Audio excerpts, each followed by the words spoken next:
કપાસની ખરીદી મુદ્દે કૃષિ મંત્રી રાઘવજી પટેલે આપ્યું છે નિવેદન।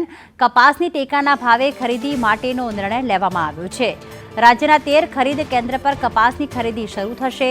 1 ઓક્ટોબરથી ખરીદી કેન્દ્ર પર કપાસની ખરીદી શરૂ થશે। કેન્દ્ર સરકાર દ્વારા કપાસની ખરીદી અંગે કૃષિ મંત્રી રાઘવજી પટેલે આપ્યું નિવેદન। કેન્દ્ર સરકાર દ્વારા કપાસની ટેકાના ભાવે ખરીદી માટે નિર્ણય લેવાયો છે। આગામી 1 ઓક્ટોબરથી રાજ્યના 13 ખરીદ કેન્દ્ર પર કપાસની ખરીદી શરૂ થઈ જશે। આ ખરીદી કેન્દ્ર સરકાર સીધી કોટન કોર્પોરેશન ઓફ ઇન્ડિયા મારફત એટલે કે CCI મારફત કરાવે છે અને મારી જાણકારી મુજબ 1 ઓક્ટોબરથી તેઓ લગભગ રાજ્યમાં 13 જેટલા ખરીદી કેન્દ્રો શરૂ કરી અને કપાસની ખરીદી ટેકાના ભાવથી કરવાના છે।